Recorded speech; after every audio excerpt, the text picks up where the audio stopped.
Les spaghettis, un plat adoré à travers le monde, portent de nombreux noms. En Chine, on les appelle simplement nouilles. En Italie, ce sont des spaghettis. Mais peu importe comment vous les nommez, ces pâtes modestes ont gagné une place permanente sur les tables du monde entier, surtout à mesure que de plus en plus de gens adoptent des régimes à base de plantes et s'éloignent de la viande.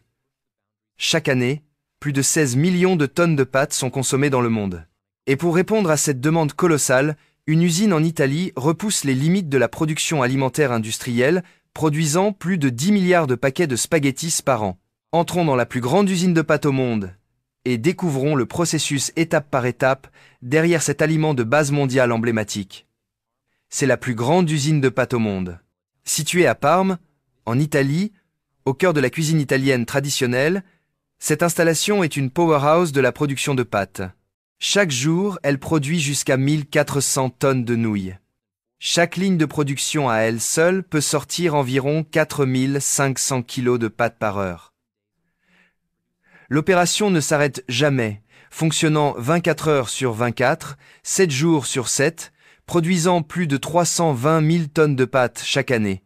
Cela représente plus de 4 milliards 200 millions d'assiettes de spaghettis, assez pour nourrir le monde entier en seulement 10 à 8 mois.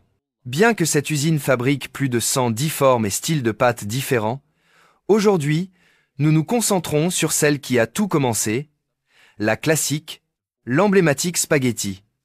Le processus commence avec le blé, et en grande quantité. Des camions arrivent à l'usine, chacun transportant jusqu'à 45 tonnes de blé dur. De là, le blé est déchargé sur un système de convoyage souterrain et transporté vers la zone de nettoyage et de tri. Ici, des machines puissantes éliminent les pierres, la terre, les débris et même les graines errantes. Une fois nettoyé, le blé est stocké dans une série de silos imposants où la température et l'humidité sont précisément contrôlées pour préserver la qualité. Ensemble, ces silos peuvent stocker jusqu'à 600 000 tonnes de grains. À cette phase, d'énormes rouleaux en acier écrasent les grains de blé, séparant l'endosperme blanc et doux de l'enveloppe et du germe. Le matériau broyé est ensuite envoyé vers un système de criblage complexe où une série de filtres à mailles trient les morceaux plus grossiers et isole la farine fine. À l'intérieur de chaque machine de criblage, des couches progressivement plus fines tamisent le matériau, laissant derrière elles une semoule presque pure. Il y a 8 de ces tamiseurs à haute capacité au total, chacun capable de traiter 34 tonnes de blé par heure. Mais le travail ne s'arrête pas là. La farine doit être moulue et tamisée à plusieurs reprises. Après chaque tour, les particules fines sont retirées et les fragments plus grossiers sont renvoyés à travers les rouleaux. Ce cycle continue jusqu'à ce que la farine atteigne une taille de particules précise, autour de 8 dixièmes de millimètre. À ce stade, entre 8 dixièmes et 8 centièmes de millimètre, elle est considérée comme parfaite, assez fine pour absorber l'humidité rapidement et se mélanger uniformément dans la pâte. Cette farine dorée pure est connue sous le nom de semoule. La recette des pâtes sèches semble presque trop simple. Mélanger de la semoule de blé dur avec de l'eau pour former une pâte. Mais ne vous laissez pas tromper par cette simplicité. La précision est essentielle ici, car la texture du produit final en dépend.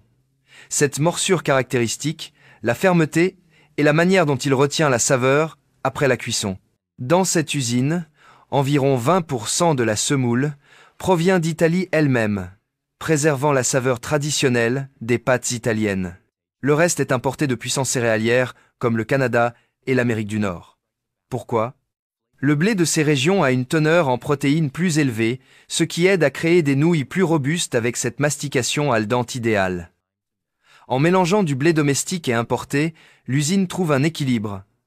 La saveur de l'Italie, la structure de l'étranger. Différents mélanges de blé donnent des résultats différents. Certaines pâtes sont plus extensibles, d'autres plus soyeuses. Une fois les ingrédients sélectionnés, il est temps de mélanger. Chaque lot de semoule est pesé avec précision, puis introduit dans d'énormes mélangeurs industriels avec une dose calculée d'eau. Le processus de mélange se fait rapidement, très rapidement, pour éviter les grumeaux. À ce stade, le mélange ne ressemble pas à une pâte traditionnelle. Il est sec, friable et à la texture de sable humide. Pour lier et compresser ce mélange lâche, l'usine s'appuie sur un puissant système de vis appelé tarière.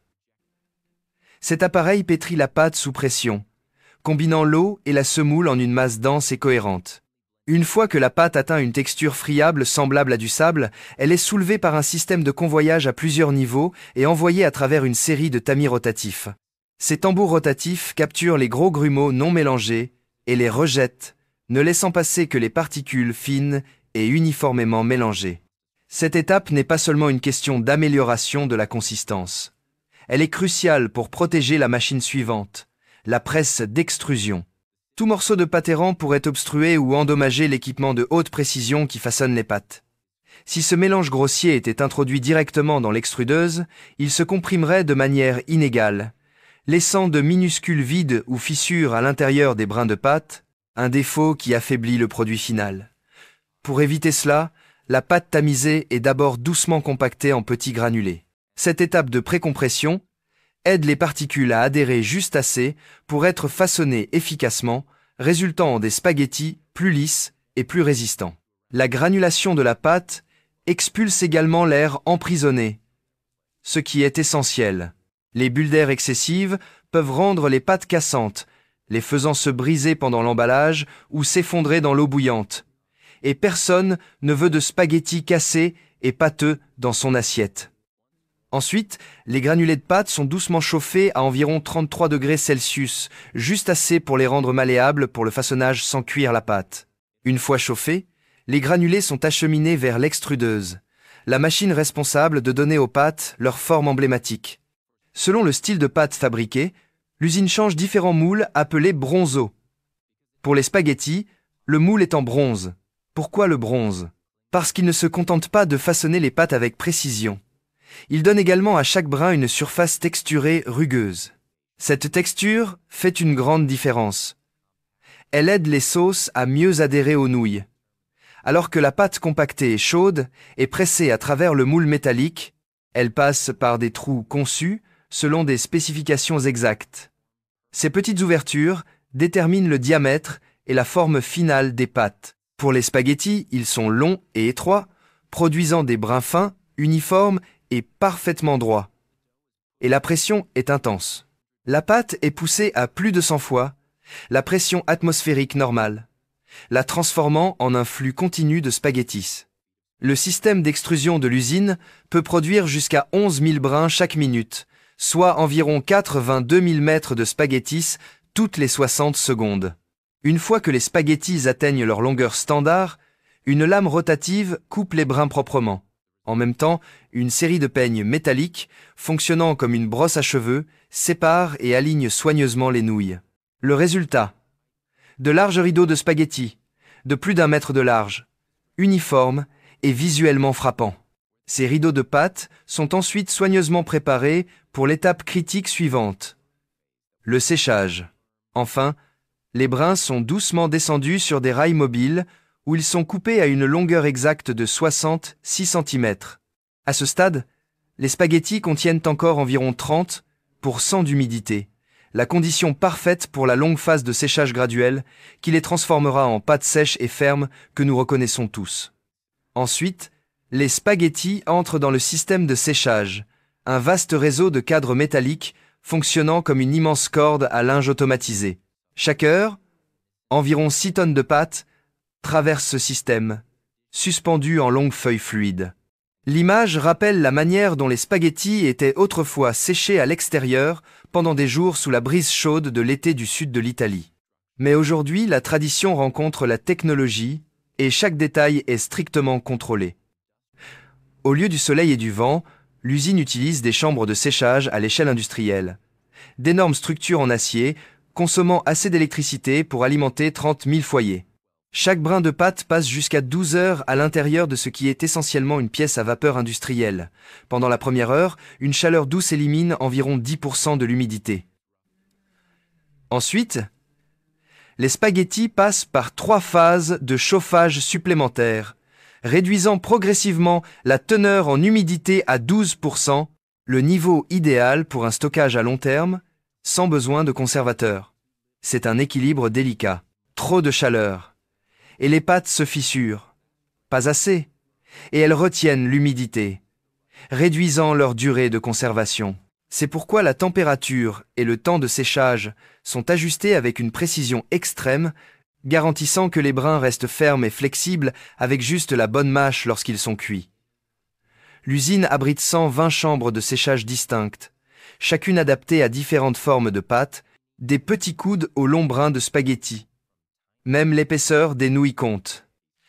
Les spaghettini, la variété plus fine, mesurent moins d'1,7 millimètre de diamètre, tandis que les spaghettis traditionnels sont plus proches de 2 mm.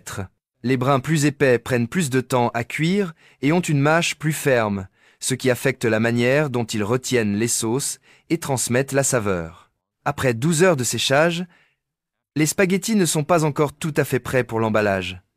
Pas encore. Ils sont encore chauds, et avant de pouvoir être mis en boîte, ils doivent refroidir lentement et uniformément à température ambiante.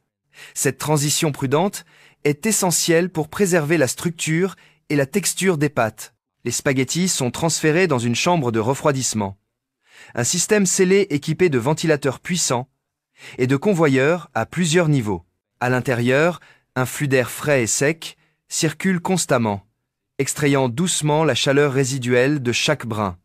Une fois la phase de refroidissement terminée, les spaghettis atteignent la dernière étape de la ligne de production, la coupe de précision. Traditionnellement, les spaghettis italiens mesuraient environ 50 cm de long. Mais aujourd'hui, pour mieux convenir aux ustensiles de cuisine modernes et aux préférences des consommateurs, la plupart des brins sont coupés à une longueur plus pratique de 25 cm. L'ensemble du processus est entièrement automatisé. Des feuilles de pâte dorée glissent doucement et rythmiquement à travers un système de coupe de haute précision, où des lames tranchent chaque brin selon des spécifications exactes, jusqu'au millimètre. Le mouvement est presque chorégraphié, une balai industrielle de machines synchronisée. Chaque brin est coupé proprement, uniformément, et prêt pour la caméra, parfait en forme et en fonction. De là, on passe à l'étape finale, l'emballage et l'expédition, prêts à atterrir dans les marchés, les placards, et, finalement, sur les assiettes à travers le monde. Même après que les spaghettis sont séchés et semblent terminés, ils ne sont pas encore tirés d'affaire. Des échantillons sont soumis à une série de tests de durabilité. Les brins sont pliés, étirés et stressés pour simuler une manipulation réelle. L'étape finale du voyage de fabrication des spaghettis est la zone d'emballage, où l'ingénierie de précision et l'automatisation à haute vitesse prennent le relais. Ici, des systèmes contrôlés par ordinateur calculent la quantité exacte de pâte nécessaire pour chaque paquet, garantissant que chaque portion répond à des normes de poids strictes. Les brins de spaghettis glissent dans des goulottes en acier inoxydable, sont rassemblés dans des trémies mobiles, puis acheminés dans des sacs avec une précision presque parfaite. Cette machine d'emballage de pointe peut remplir 10 sacs, chacun pesant 4 kg, en seulement 1 minute. Et à pleine vitesse, elle produit jusqu'à 60 sacs par minute. Ce rythme effréné est essentiel pour répondre à la demande mondiale croissante. Chaque année, plus d'1 million de tonnes de pâtes sont produites, emballées et préparées pour l'expédition vers plus de 100 pays dans le monde. Depuis le centre de distribution en Italie, environ 100 tonnes de pâtes quittent l'usine chaque jour, dont 65% sont destinés à l'exportation. C'est assez pour servir près de 30 millions d'assiettes de spaghettis chaque jour. Et voilà tout le voyage de la fabrication des spaghettis, du modeste blé dur à un produit soigneusement emballé, prêt à arriver sur votre assiette.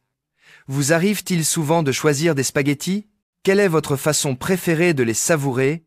Avec une sauce tomate classique, une Alfredo riche et crémeuse, ou peut être une touche créative de votre cru. Partagez votre recette de spaghettis préférée dans les commentaires.